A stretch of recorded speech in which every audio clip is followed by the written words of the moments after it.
Meus queridos alunos do primeiro período, bom dia, boa tarde, boa noite, não sei qual horário que você vai estar habilitado aí para assistir essa aula. Eu sei que a vida de todos nós é muito corrida, mas é sempre importante a gente focar no aprendizado, em tudo que todas as disciplinas do nosso primeiro período têm a nos dizer.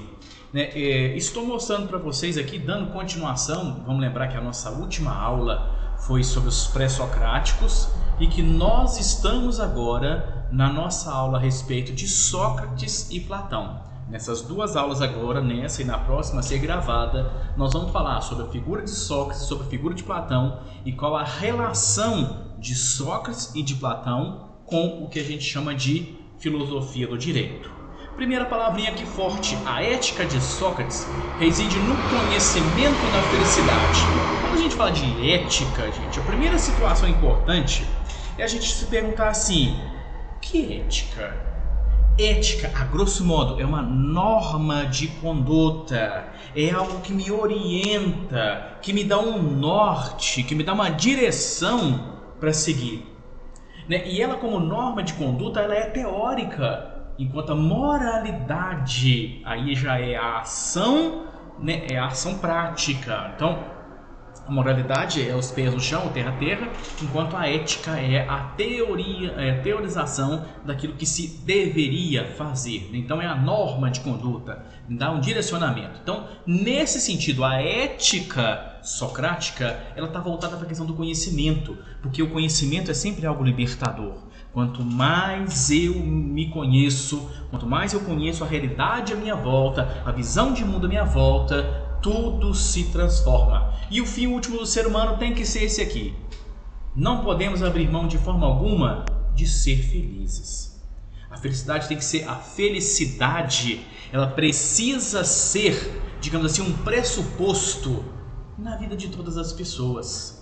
E vai variar de pessoa para pessoa o que faz feliz. Mas uma coisa é: a felicidade só é de fato 100% quando ela está também junto com a questão da eticidade. Então, assim, quanto mais eu me conheço, mais feliz eu tenho a possibilidade de ser. Depois de dotado de conhecimento, aí sim valorar acerca do bem e do mal.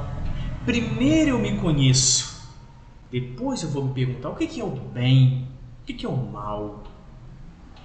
Até porque a ideia de bem e de mal pode ser relativa, porque ela vai variar de cultura para cultura. Aqui, nós estamos no nosso solo legislador é Brasil, mas se o solo legislador fosse Argentina, lá tem outras regras. Se o solo legislador fosse Uruguai, lá tem outras regras, e assim vai, A felicidade para ele, para o nosso amigo Sócrates, não se resume a bens materiais, não se resume à riqueza, ao conforto, à questão do mero status, mas é muito mais do que isso. Felicidade não é só no universo capitalista, ela transcende. Eu não estou aqui querendo dizer que dinheiro não é bom, de forma alguma. Se você não gostar do seu, pode passar para mim que eu gosto.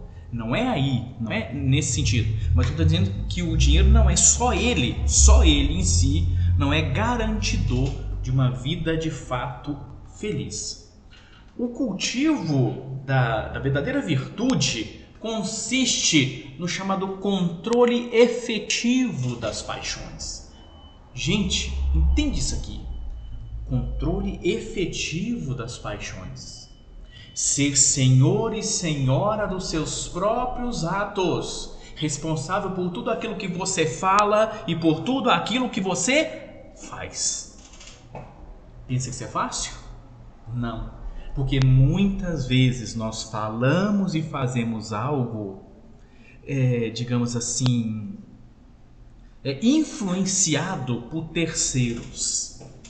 E o Sócrates está querendo assim: não, a sua carreira é solo. Porque aquilo que você faz, aquilo que você fala, é você que responde por essa situação. Ponto final. Vocês estão entendendo como é que é categórico esse sentido? Então, controle efetivo das ações e na conduta das forças humanas para a realização do saber. É o que conduz o homem à felicidade, a controlar as emoções, buscar conhecimento.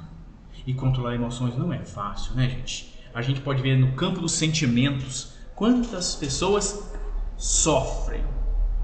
E sofrem porque ama demais, porque sente que o outro às vezes não corresponde na mesma proporção, e às vezes por causa disso cometem crimes bárbaros. Nesse universo aí do direito penal, vocês vão ver muitas situações aí que às vezes a pessoa, por não se sentir amada, se dá no direito até de matar. Olha lá como é que ela não... A paixão cegou. A paixão cega a pessoa a tal ponto, né? É o que conduz, né? Sua ética é, portanto, teleológica, ou seja, ela tem um fim. E esse fim, né, claro, é a busca da felicidade. Vamos agora para a próxima situação. Para Sócrates, o coletivo tinha primazia sobre o individual, mas se opunha à concepção do direito, que é a expressão do mais forte, sendo melhor sofrer uma injustiça do que cometê-la. Primeiro, entre o individual e o coletivo, qual que é a força maior? Gente, quando se trata de pensamento grego, a ideia do coletivo é muito forte. Então, é aquela ideia, o todo é sempre maior do que as partes. Não é a sociedade em si que se adapta ao indivíduo, mas é o contrário, é o indivíduo na sua particularidade, na sua individualidade, que vai então se adaptar à perspectiva do coletivo, à polis, às regras da democracia. Então, assim, essa concepção do direito como expressão do mais forte, não, o Sócrates não gosta dessa ideia, porque para o Sócrates o direito tem que ser aquilo que promove a justiça e não a injustiça. Porque se a gente fala que o direito é simplesmente questão do mais forte, nós vamos abrir o pressuposto aqui para dizer que simplesmente o fato de ter poder e dinheiro é suficiente para estar, digamos assim, acima da lei. E a gente não vê, as coisas não são bem assim, né? Vocês viram que tem um determinado juiz aí que estava no auge há um tempo e agora está sendo questionado muitas situações acerca dele, né? Então, pensa comigo, gente, ninguém está acima do direito, acima da lei. Então, não é simplesmente essa expressão do mais forte. Pensa comigo, melhor sofrer uma injustiça do que cometê-la. Se eu tivesse em sala de aula agora, é óbvio que eu ia parar, né, e ia perguntar para todos vocês: você prefere ser injustiçado ou cometer uma injustiça? Gente, pensa comigo. O Sócrates vai dizer: ser injustiçado é melhor do que cometer. Porque quando você comete a justiça, no sentido socrático aqui, você vai ter um peso na consciência. Porque mesmo que o outro não saiba, né, naquele momento, né, não saiba, e por não saber não te condena, mas a sua consciência, né, esse conhecimento interno, ele vai te cobrar essa determinada ação. Esse é fato. Então, né, ou seja, às vezes é melhor ser injustiçado do que o que comete a justiça, porque ele vai ser punido. Em um momento ou outro, ele vai ser punido. E a filosofia, de acordo com Sócrates, é buscar a maior perfeição possível, seja na vida quanto na morte. Buscar a maior perfeição possível. O que cada um de nós mais quer na vida? Ser a melhor versão de nós mesmos. Eu quero ser a melhor versão de mim. Você que me ouve quer ser a melhor versão de você. Porque a cada dia você quer se superar. A gente não precisa ficar se comparando com os outros. Eu tenho que ser melhor do que fulano. Não, gente, não tem isso. Eu não tenho que ser melhor do que A, não ser melhor do que B. Eu tenho que ser melhor do que mim mesmo a cada dia. E nesse intuito de ser melhor do que mim mesmo a cada dia, então a grande luta é comigo mesmo. O grande desafio é comigo mesmo. Então a busca pela perfeição. E quando a gente fala busca pela perfeição, eu não falo posse da perfeição. Eu falo busca. Porque a perfeição não é própria de nós, que somos seres imanentes, que somos seres da finitude.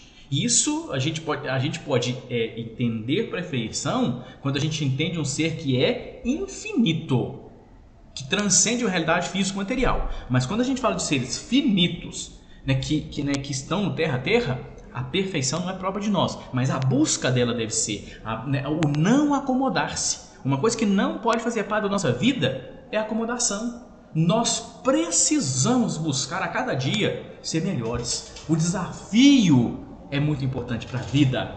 Eu me desafio a cada dia, você se desafia a cada dia. E a cada dia esse desafio nos faz, né, um passo à frente. Sempre um passo à frente. Olha só, né, olha a fala dele. Para ele, a cidade e suas leis são necessárias e respondem às exigências da natureza humana. Então, cidade é necessária? Sim. Leis é necessária? Perfeitamente. Você consegue imaginar uma cidade sem lei? Ô, gente, é muito simples. Se a gente fosse pensar um jogo de futebol, né, uma final do Brasileiro entre a torcida do Palmeiras e a torcida do Corinthians. Só que sem juiz, sem bandeirinha, sem policial, né, lá no estádio. Deixando a galera fazer o que bem entende. Vai dar jogo? Vai dar morte. Vocês estão entendendo? Aonde não existe regras, é guerra de todos contra todos. Porque já tendo as regras, já vivendo em sociedade, tendo regras, já existem tretas dentro da sociedade. Vocês estão entendendo, gente? Vocês estão entendendo essa situação? Então é muito importante isso aqui, né? Gente, a obediência às leis da cidade é um dever sempre e para com todos. Obediência à lei. Gente, a lei não é um mero enfeite. Ela tem um porquê. Ela tem uma finalidade. E, inclusive, a ideia de lei não é aquela ideia que a gente perde a liberdade. Por que eu não perco? Você fala assim, professor, mas a lei está me tolhindo em determinadas situações de direito de ir e vir. A lei está me obrigando a ficar em casa depois das 20 horas. Gente, pensa, por exemplo, lei seca. A lei em si, ela não te impede, a lei em si não te condena, a lei em si ela te orienta. Por quê? Lei seca. Ela te impede de dirigir? Não. Ela te impede de beber? Também não. Ou então qual que é o problema dela? Ela não impede de dirigir, não me impede de beber, ela só não permite a junção das duas situações. Ela não permite a situação, só isso. Então assim, a lei em si, ela não é ruim. Ela foi feita, pensada exatamente para que melhore o convívio entre os diferentes cidadãos. A humanidade é melhor porque, né, como diz o Sócrates, se existe lei, obedece. E se for questionar, faz o questionamento dentro de uma determinada regra. Não é simplesmente saindo, né, da forma mais agressiva possível, né? Por isso Sócrates submete-se à condenação da cidade, ainda que conhecendo a injustiça de que é vítima. Ele foi mal compreendido, né? Pensa comigo, Sócrates viveu uma vida baseada na perspectiva filosófica e ele fez uma filosofia do questionamento. Ele se questionava a respeito de quem é ele, de todas essas situações, e ao mesmo tempo ele questionava a postura das diferentes situações envolvidas dentro da sociedade. E nessa situação, como ele questionava os políticos, os sacerdotes, questionava os deuses da cidade, algumas, né, situações ali que ele via que não estava legal, ele foi mal compreendido. Diziam que ele estava corrompendo a juventude e estava indo contra a moral da cidade. E por isso condenaram Sócrates. Mas na verdade a condenação de Sócrates é porque ele incomodava a tal ponto, porque ele estava mostrando que na verdade não era só aquela situação, né? A Grécia era politeísta, ou seja, existiam vários deuses. E nessa situação dos deuses, as pessoas assim, sabe, meio que colocavam todo o sentido da vida nos deuses. E esquecia que o sentido, né, na verdade, é cada um que dá. É cada um de nós, né, que precisa de fato, digamos assim, buscar o sentido para a própria existência. Próxima situação está escrito assim, embora Sócrates, né, tivesse conhecimento de uma lei humana, o chamado nomos, que nomos quer dizer norma, né, artifício humano e da não natureza, poderia ser justa ou injusta. Ou seja, essa lei humana tem momentos que ela é justa, tem momentos que ela é injusta. Quando a gente fala assim, como assim, professor? Pensa comigo. De vez em quando a gente vê relatos de pessoas que às vezes ficaram presas por 10 anos e só depois descobriu que ela era inocente, que prendeu a pessoa errada. Então quer dizer que nesse sentido, a lei que era para ser justa, a lei que era para ser reta, a lei que era para acertar sempre, errou. Entendeu? Então olha a sua situação. Sócrates pregava a irrestrita obediência à lei. Obedecer sempre. Se existe lei, obedece. O direito, que é o conjunto de leis, em termos simplistas, seria um instrumento de coesão social. Gente, olha que ideia linda. O direito é um instrumento de coesão. O direito junta pessoas, o direito agrega diferentes situações, comunidades, diferentes representações que levam à realização de um bem comum, e esse bem comum a vida em sociedade, entendeu? Olha só, entendido como desenvolvimento integral de todas as potencialidades humanas, alcançadas por meio do cultivo das virtudes. O que ajuda o ser humano a ser virtuoso é um ser humano que olha para a lei e obedece, que olha para a lei e vê o sentido dessa, digamos assim, dessa existência.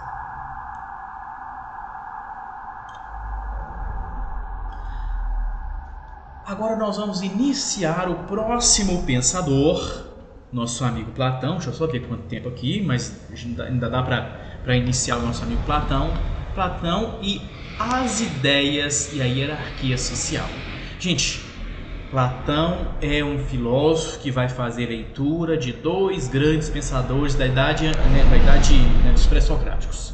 Heráclito, com a ideia do devir, do fogo, do movimento, e Heráclito e Parmênides, com a ideia do ser que é imóvel, do ser que é imóvel.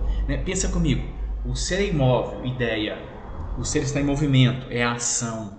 E essas duas situações fizeram com que Platão formasse o que a gente chama de mundo das ideias. Mundo das ideias, mundo das sombras. O mundo das ideias é toda a perfeição possível. O mundo das sombras é a cópia imperfeita dessa situação.